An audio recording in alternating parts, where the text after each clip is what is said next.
Já estamos de volta com o SBT Rio Grande, 11 horas e 43 minutos. Vamos ao vivo até o norte do estado, cidade de Planalto. O delegado fala sobre o caso Rafael. Vamos acompanhar ao vivo. Foram vários suspeitos, 7, 8, não suspeitos, mas linhas de investigações que apontavam pessoas, né? Essas linhas foram se esgotando, né? Como eu disse na entrevista ontem.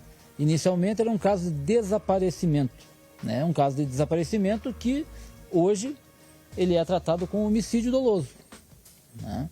Então, no caminho até chegar à autora, foram sendo descartadas possibilidades de sequestro, né, de uma eventual extorsão mediante sequestro, de uma fuga, uma simples fuga da casa ou mesmo uma aventura do menino ter saído de casa. Continuam 7 suspeitos? Não.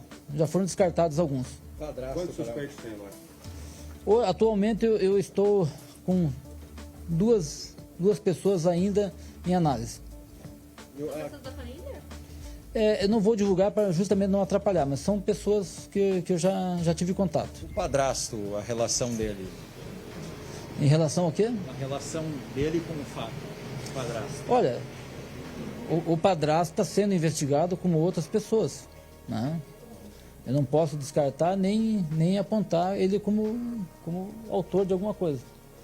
A mãe... que ela tenha carregado o corpo sozinha? Olha, isso aí é uma questão técnica, né? Novamente, eu vou ter que falar para vocês que o perito, que é a pessoa com expertise para dizer se ela teria condições ou não, isso aí pode ser materializado numa reconstituição do crime, onde você faz todo o passo a passo para ver a viabilidade do que está sendo apontado. Delegado, o padrasto teria um álibi, teria um vídeo dele em outra cidade. Isso impede o envolvimento dele no crime ou a polícia continua investigando sobre a suspeita? Como eu disse, no momento eu não posso descartar ou apontar mais ninguém. Tem uma linha, essa linha está sendo seguida e somente no final dessas diligências que eu vou poder ter certeza. Existem medidas que elas demandam um certo tempo de análise. Uma delas é análise de imagens. Então, às vezes você tem 2, 3 dias de imagens para ser analisado, isso demanda um trabalho muito grande. Até por isso que o Departamento de Polícia está nos mandando um reforço, até para a gente dar conta de, no prazo de 30 ou 60 dias da prisão, nós concluímos o inquérito. O homicídio culposo está descartado? Não, não é questão de descartar ou não. Hoje o que eu tenho é um laudo preliminar, uma informação de que a criança foi estrangulada, que a morte foi por asfixia. As condições de como ocorreu essa morte, só a perícia que vai me apontar. O senhor vai ouvir novamente a mãe?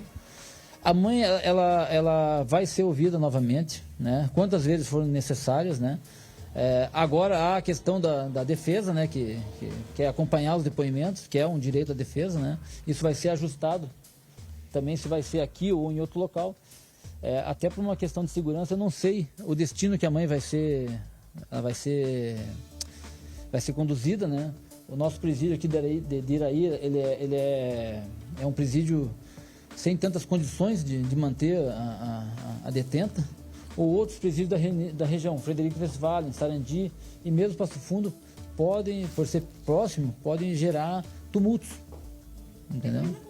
Da mãe, essas outras pessoas que podem ser consideradas ainda suspeitas, podem ter algum envolvimento, já foram ouvidas ou quando isso deve acontecer? Isso está sendo organizado para nos próximos dias. Delegado, o senhor disse que o senhor estava no momento da concussão.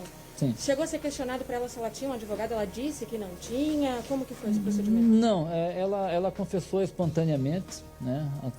Ela tinha sido ouvida já várias vezes e nessa conversa ela resolveu por livre e espontânea vontade, expressar o que tinha acontecido. Foi dentro da lei, essa confissão não tem como ser anulada? Não vejo porquê. Na verdade, não é só a confissão, né? Nós temos os depoimentos dela, que são divergentes, né? Eles foram divergindo ao longo do tempo, e ela apontou o local onde a criança estava, né? Então, ela falou, a criança está em tal lugar, assim, assim, assim. E a gente fez a diligência e encontrou o menino lá. O depoimento do irmão do Rafael é fundamental? É uma peça-chave nesse quebra-cabeças? É um depoimento importante, mas como eu disse anteriormente, é um depoimento que depende, né, de um procedimento especial, por se tratar a princípio de vítima ou testemunha de crime. Delegado, o senhor vai pedir a a conversão da temporária em preventiva? Isso aí vai ser analisado ao final da prisão temporária. Né? Tudo... Não. Essa prisão temporária ela tem duração de 30 dias, podendo ser prorrogado por mais 30. Tá? Até porque se trata, é investigado com homicídio doloso. Então o homicídio doloso ele tem essa diferença, né? Por ser um crime mais grave e as diligências serem mais demoradas, que nós possamos ter até 60 dias para a conclusão desse inquérito. Nenhum avanço na motivação? A motivação é somente a mãe que pode nos informar. Até o momento, o motivo não foi esclarecido. Com os advogados de defesa aqui, o senhor espera que isso consiga avançar um pouco mais? Com certeza. A defesa agora vai ter acesso a todo o inquérito, né? Eles protocolaram uma procuração há pouco aqui na delegacia e se deslocaram até o município onde a detenta está recolhida para ter uma conversa com ela, né? É um direito que assiste a ela, esse, né? E bem como a defesa, né? Faz parte do jogo, né? Mas é uma versão plausível essa que a defesa parece apresentar? Em relação a isso, eu vou me abster de tecer qualquer comentário, até porque eu não tenho acesso aos laudos ainda, né? Como eu disse, para ser provado o que aconteceu, são necessários laudos, né? Análises técnicas, que até o momento não aportaram o inquérito. Considera esclarecido o caso, doutor? Parcialmente, né? Como eu ainda tenho suspeitos, não posso encerrá-lo, né? Se fosse o caso de encerrar o inquérito, simplesmente já tinha remetido ao judiciário. Então, existem muitas diligências a serem feitas e elas demandam um tempo. São diligências que demandam um período um pouco maior. E a perícia do celular do menino já foi concluída? Na verdade, essa extração de dados, né? Ela foi concluída e está em análise, né? Existem outras mídias em análise, né? E também, como eu disse, a análise desses dados são demorados, né? Algumas das análises é justamente para que nós possamos afastar suspeitos, né? Então, muito bem, 11h50, o SBT Rio Grande está ao vivo, direto de Planalto, o delegado Ercílio Carletti falando sobre as últimas investigações do caso do menino Rafael. Vamos acompanhar ao vivo. Sou o delegado responsável pelo inquérito aqui em Planalto, cidade no extremo norte gaúcho, a 428 quilômetros de Porto Alegre, quase na divisa com o estado de Santa Catarina. Esse é o colega André Rosseto, que está lá ao vivo, acompanhando a entrevista coletiva.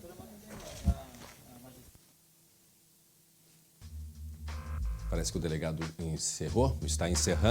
está encerrando muito bem o delegado Ercílio Carletti. Agora, atualizando as informações, são duas pessoas que também estão sendo investigadas. A mãe deve prestar depoimento, a mãe do menino Rafael, entre hoje e amanhã, possivelmente amanhã, pelo que foi dito já na parte da manhã. Então, essas são algumas das informações repassadas aí sobre esta investigação. A 11h51 agora, nós vamos acompanhar agora uma reportagem, né? Porque a mãe da criança alega ter dado uma dose excessiva de calmantes, né, ao filho. E laudos, né, feitos pela perícia apontam, no entanto, que a criança foi estrangulada. O corpo de Rafael foi enterrado ontem na pequena cidade lá de Planalto, no norte do estado. Em cada lembrança, a dor dos 10 mil moradores de Planalto, no norte gaúcho. O filho de Jaqueline era o melhor amigo de Rafael. Eu fiquei sem chão. Não há nada que justifique. E quem via ela como filho, jamais ela para imaginar que ela teria coragem de um ato cruel desse. No velório do garoto de 11 anos, o pai tentava entender o motivo de tanta crueldade. Eu nunca esperava de uma mãe fazer isso aí pro próprio filho, né? Sendo que saiu de dentro dela, né? Nas redes sociais, Rafael Vingues dizia estar seguro ao lado da família, como mostra esta homenagem do Dia das Mães. A voz da minha mãe é linda e com muito amor e carinho. E foi essa voz que me fez sorrir pela primeira vez. A polícia encontrou o corpo do garoto na segunda-feira à noite, nesta casa vizinha à da família. O cadáver estava dentro de uma caixa de papelão e coberto por retalhos de pano. Alexandra Batista Doukokensky confessou que matou o garoto sem querer com uma alta dose de medicamentos. A mãe disse à polícia que brigou com Rafael por causa do uso excessivo do celular e depois colocou o filho para dormir usando calmantes. Mas laudos da perícia descartam a morte acidental e apontam que Rafael foi estrangulado. A investigação agora tenta descobrir se Alexandra agiu sozinha e qual o motivo do crime. Surpreendentemente, até o momento, repita-se, até o momento, todos os depoimentos coletados, nenhum indica que existia qualquer desavença dessa mãe com esse filho. Isso torna o caso ainda mais complexo. Rafael desapareceu na noite do dia 15 de maio. A mãe disse à polícia que só notou a falta do filho na manhã seguinte. Ela escreveu numa rede social que amava muito o menino e aguardava notícias do paradeiro dele. Alexandra foi presa temporariamente e deve responder pelos crimes de homicídio qualificado e ocultação de cadáver. A morte de Rafael é semelhante ao caso do menino Bernardo, assassinado em abril de 2014. Ambos tinham 11 anos de idade. Bernardo Glione Boldrini foi morto com uma dose de calmante.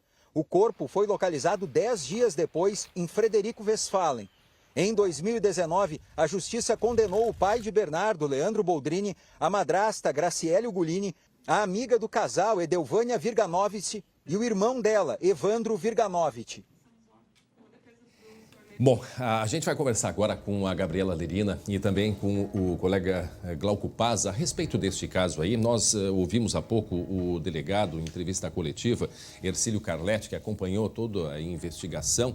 Na verdade, a investigação que ainda está em andamento, né? Vamos deixar isso bem claro. Afinal de contas, ela agiu sozinha ou não?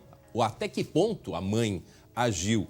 E outro aspecto, né, a gente sempre vê semelhanças. Em seguida, a gente vai mostrar uma reportagem mostrando comparações dos dois casos, do menino Bernardo e também do caso do Rafael. Mas tem um ponto que é um pouco diferente, né?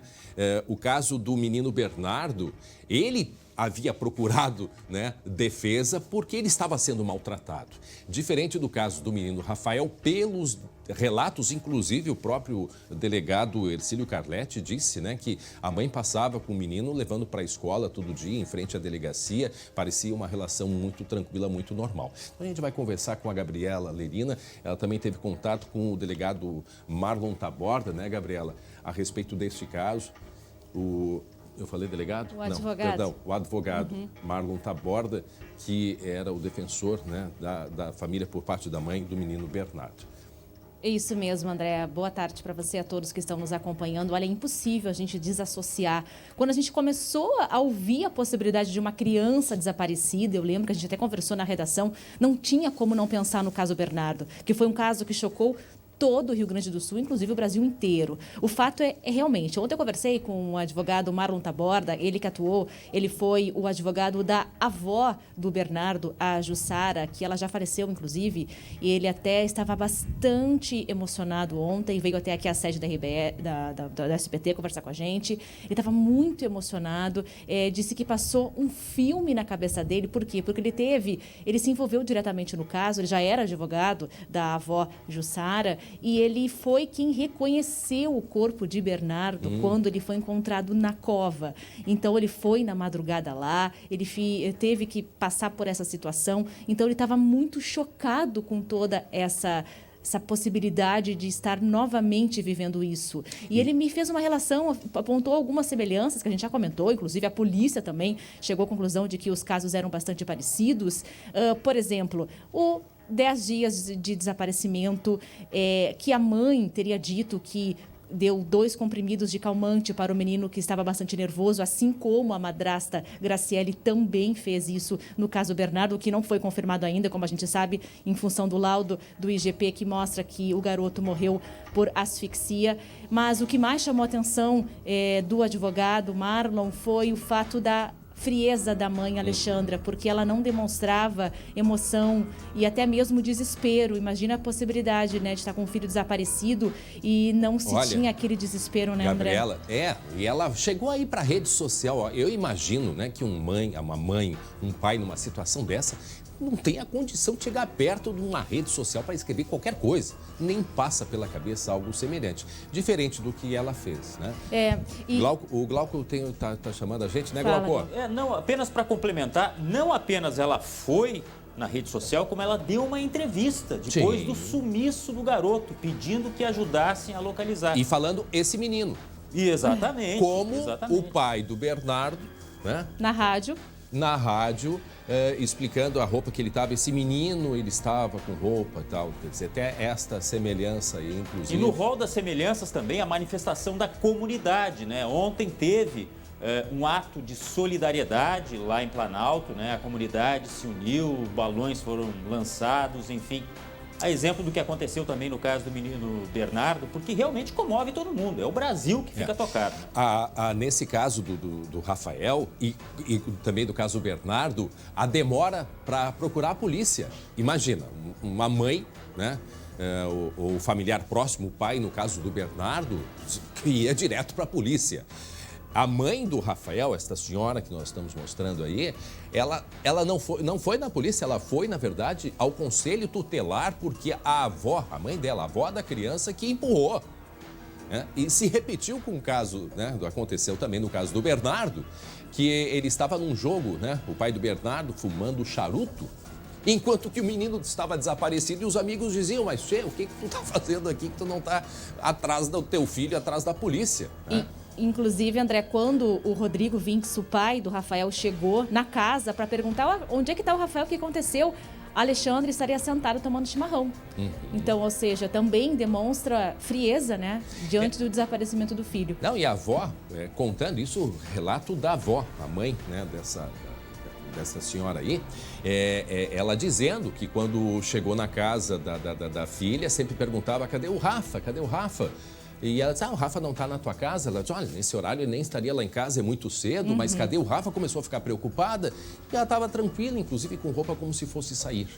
Sim, outro detalhe importante que o Marlon também apontou, que eu achei um pouco curioso, o fato seguinte, André, no caso você falasse, né, que o Bernardo foi, eu até me lembro de toda a situação, o promotor da época ficou bastante emocionado depois que veio toda a história, a morte do Bernardo acabou acontecendo, que o promotor chorou, pediu desculpas, porque o Bernardo foi até o Ministério Público lá, pediu ajuda, disse que não queria mais morar com o pai e com a madrasta. Nesse caso, não há nenhuma ocorrência, não tinha nenhuma ocorrência, eu conversei inclusive com a promotora que estava atuando nesse caso no sábado passado, conversei com ela via Skype e ela me disse, ela visitou a casa da família da Alexandra, não tinha nada de errado, não tinha nenhum boletim de ocorrência contra a família, não existia nenhum tipo de crime, estava tudo tranquilo até então.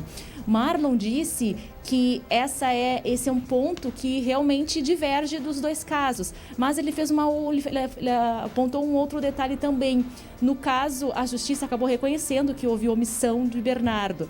Só que nesse caso ele se pergunta assim, se realmente a mãe, envolvimento ela tem, a gente não sabe até que tipo de envolvimento ela tem, se ela realmente deu remédio para o menino, se ela asfixiou o menino, a gente não sabe, vamos saber dentro dos próximos dias, quando a investigação avançar. Muito bem. O fato é, rapidamente, como que a justiça, de repente, concedeu a guarda para a mãe, já que os pais eram separados? Esse também é um outro ponto relevante que precisa ser aprofundado, segundo o advogado Marlon Taboada. Daqui a pouco a gente conversa, Gabriela Derina e Glauco Paz. Eu vou agora direto à cidade de Planalto, no norte do estado, conversar com a Denise Wojniak. A Denise Wojniak é conselheira tutelar, vai conversar ao vivo com a gente. Obrigado pela participação da senhora aqui com a gente. A senhora me ouve bem?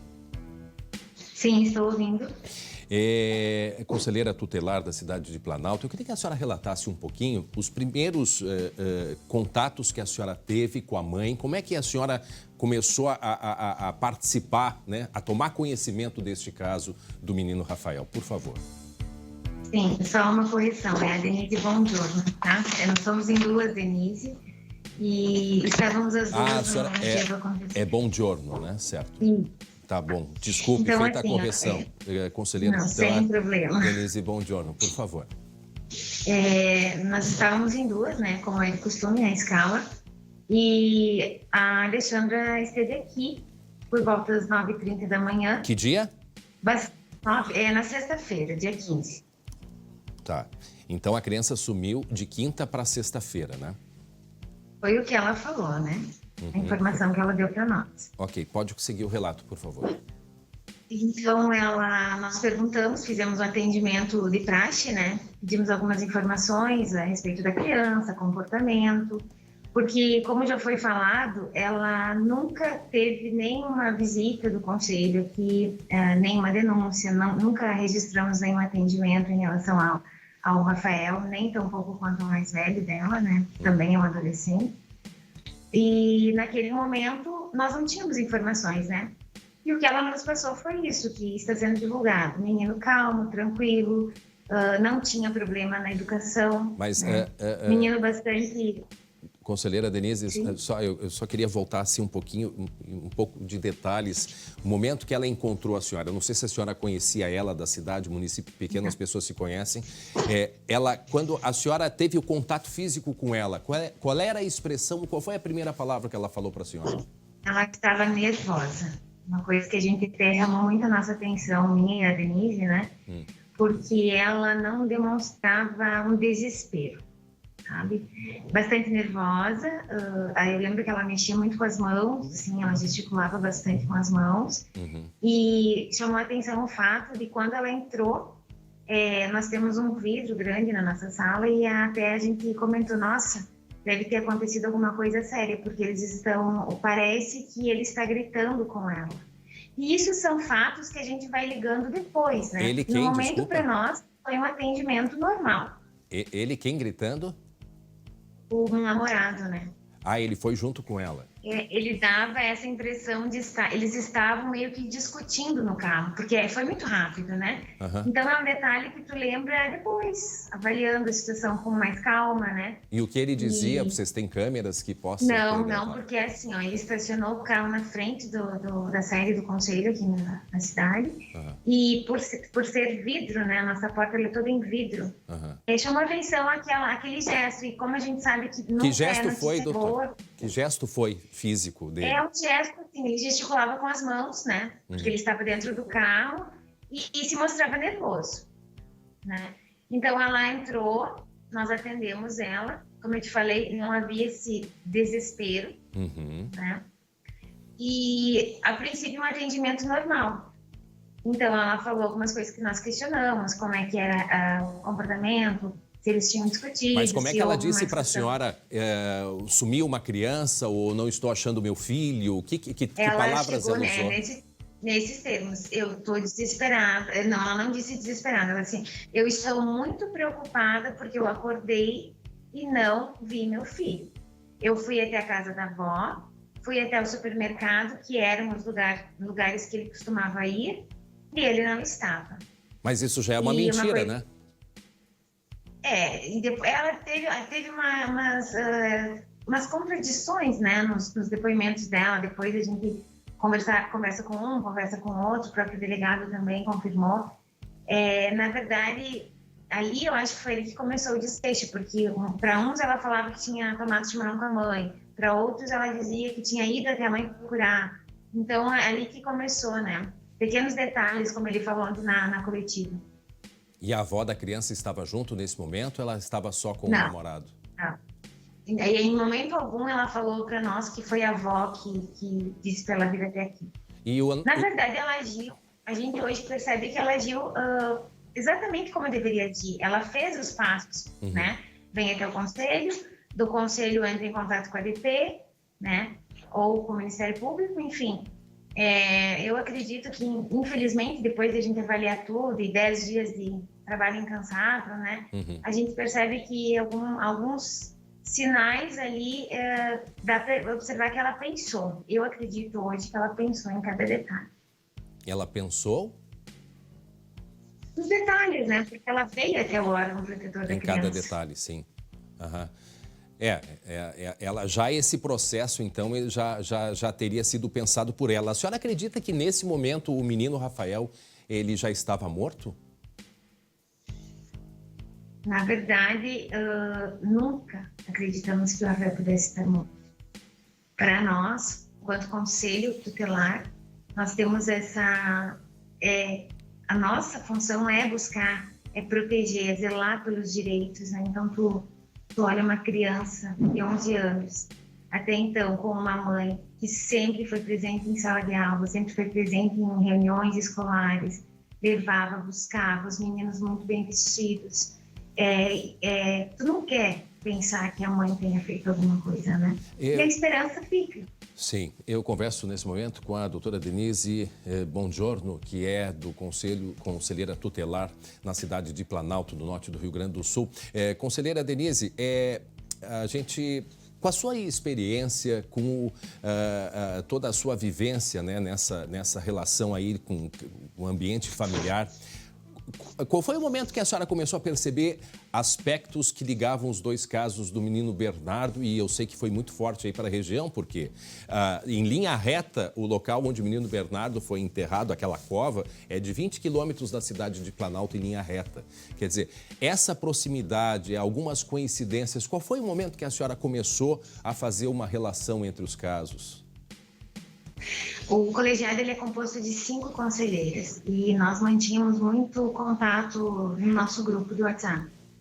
E em alguns momentos surgiu, sim. Começávamos a imaginar, né? Até a gente trouxe o exemplo no próprio grupo, conversando sobre isso. Mas o que afastava essa possibilidade é o comportamento da mãe, né? Uhum. Porque a partir de informações de professoras e como o menino era na sala de aula, porque nós, como conselheiras, a gente não tinha acesso ao Rafael. O Conselho Tutelar só atende quando existem casos de negligência, abandono, abuso, o que não era o caso. Uhum. E no caso do Bernardo, o menino Bernardo foi atrás, né? Exatamente. Ele sempre deu sinais de que havia um descaso, um maltrato, um abandono. Sim. Uma violência emocional, né? Isso. E para nós, a gente nunca atendeu, né, nem denúncias, então era muito difícil, inclusive que isso até dificultou um pouco esse trabalho policial. Sim. Agora, doutora... Por isso que hoje... Sim. Pode completar a sua frase e depois eu tenho um outro questionamento para fazer. Pode terminar, por favor. O que a gente percebe, assim, que o trabalho da delegacia, ele foi muito... foi de uma competência muito grande, porque não tinham indícios, né? Então, era um crime que foi cometido sem indícios. Então, tu começa, né? Nós até nos olharmos, às vezes vamos procurar, não é o nosso trabalho como conselho, mas é o nosso dever social, o nosso dever como mães, né? Uhum. Então, era tratado apenas como um desaparecimento, né? Daqui a pouco até uma peraltice de uma criança de 11 anos, sim, porque é uma idade que a cabecinha deles passa 1000 coisas, né? Então, foi um trabalho muito bem feito. A senhora chegou, a senhora que foi ou foi a outra conselheira, Denise, que foi até a casa? Nós estávamos em 2 conselheiras. E você? Sempre, o nosso trabalho ele é sempre realizado em 2, a gente nunca faz nada somente uma, né? A senhora observou o quê? Por exemplo, a senhora chegou a ver essa casa onde estava o corpo do menino? Passaram ali perto, olharam, viram? A casa onde estava o corpo, ela é do lado da casa deles, né? Uhum. Então, inclusive são iguais, 2 casas muito semelhantes, assim, as 2 de tijolo à vista, não tem muro, não tem nenhum obstáculo, né? Uhum. Apenas uma cerquinha de um lado só, se eu não me engano. E o terreno ele é aberto, eu acho que é do mesmo proprietário. E aquela caixa de papelão? Não, é uma caixa que assim, ó, é até difícil comentar porque eu acredito que todos passaram e não perceberam aquela caixa, porque era uma caixa de papelão, simplesmente.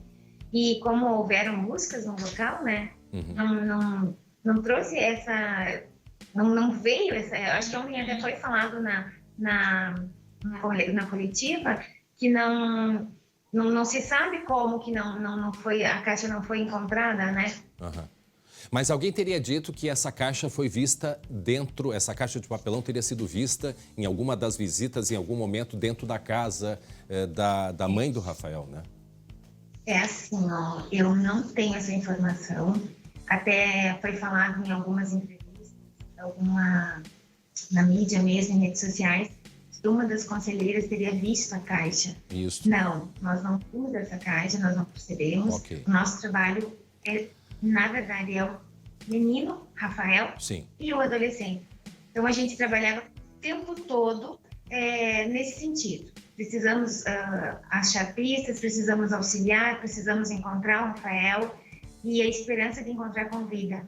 Porque as informações que vinham da mãe, elas levavam a crer que o Rafael estivesse vivo. Inclusive, na última visita que eu e a Denise fizemos, a mãe deu detalhes, ela falou do lugar que ela ficava esperando ele, ela disse que tinha um altar? eles iam até a porta. Como? Ela tinha um altar na casa com Bíblia, ela montou? Na verdade, ela fez um espacinho dele, assim, ela fez um cantinho, uma espécie de cenário.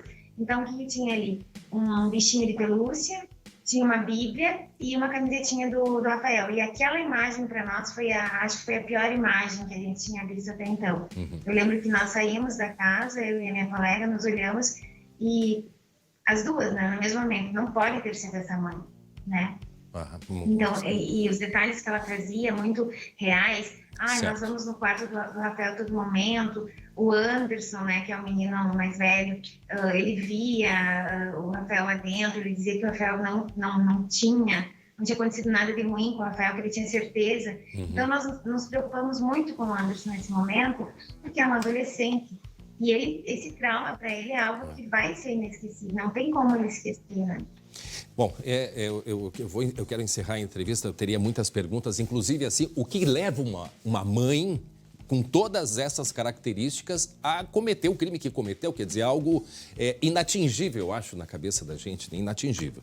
Eu agradeço a senhora, Denise Bongiorno, que é conselheira tutelar na cidade de Planalto, no norte do estado, e que atendeu o caso do menino Rafael. Muito obrigado pela entrevista. E nós vamos agora a um outro ponto, conversar com o colega Andrei Rosseto, ao vivo também, em frente à delegacia de polícia, na cidade de Planalto. Olá, Andrei. Boa tarde a todos. André, falamos aqui em frente à delegacia da Polícia Civil, onde o delegado conversou conosco em uma coletiva agora há pouco e explicou que as investigações continuam. Continuam, André, com diligências em casas de algumas pessoas. Claro que o delegado não divulgou para não atrapalhar as investigações.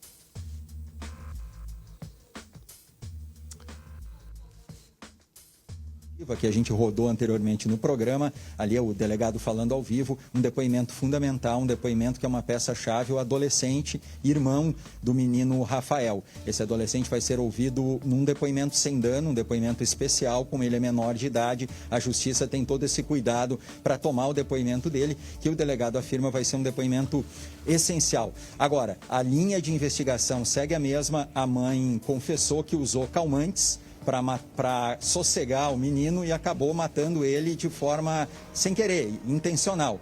A polícia diz que não, que foi uma forma, sim, ela quis cometer, até porque há marcas de corda, né, que ela teria usado, segundo ela, para puxar o menino, mas não, os laudos da perícia, por enquanto, apontam que o menino foi estrangulado. A Alexandra Batista está presa na penitenciária de Iraí e hoje ainda vai para a penitenciária feminina de Guaíba, na região metropolitana de Porto Alegre.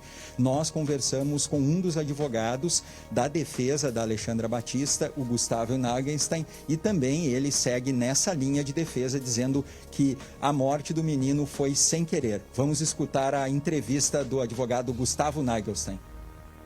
Ela teria dado um medicamento para o menino, para que o menino dormisse, que o menino tinha uma certa dificuldade de dormir, passava a madrugada em jogos de computador, e ela teria pego esse remédio da casa do irmão, que reside na frente, e deu esse medicamento para o menino dormir e que o menino veio a óbito.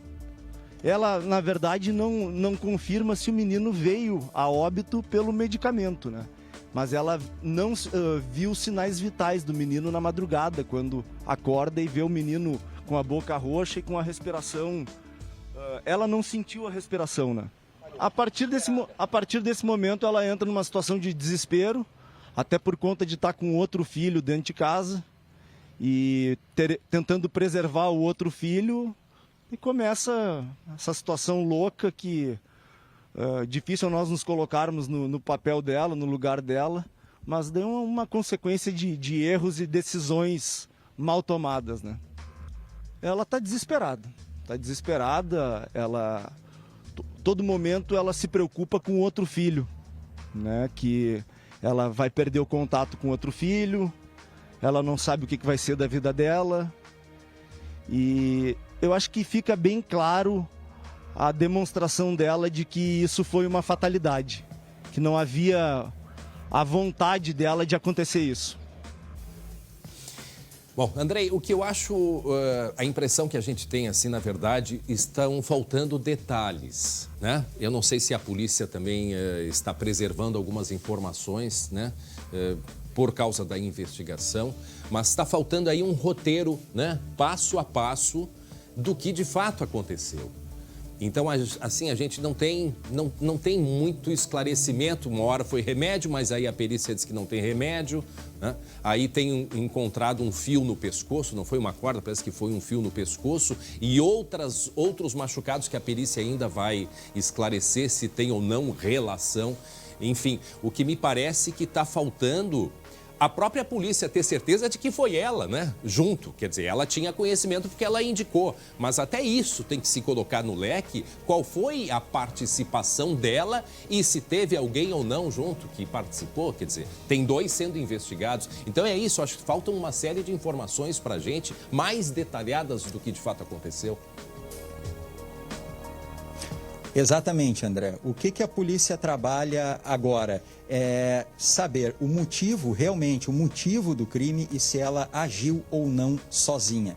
Agora, faltam ainda laudos da perícia para chegar à polícia aqui, então o delegado, claro que algumas coisas não passa para não atrapalhar as investigações, mas agora faltam laudos ainda, tem laudos que não ficaram prontos, por exemplo, o celular e outros laudos na casa, enfim, em vários locais. Também diligências vão ser feitas, né? O número de suspeitos que eram entre 7 e 8 foram reduzidos. Agora, todas as hipóteses de participação de pessoas próximas não são descartadas. Digo aí o padrasto do menino, que também está sendo investigado, né, para ver qual é, se é que ele teve participação. Agora, a polícia tem convicção de que há estrangulamento, né? Agora, o laudo vai provar se há medicamento também no corpo do menino. Esse laudo ainda não ficou pronto. Agora, o que se tem conclusivo é que o laudo da perícia apontou estrangulamento, André. Mas, claro, isso, as investigações ainda vão levar mais 30 dias. O inquérito não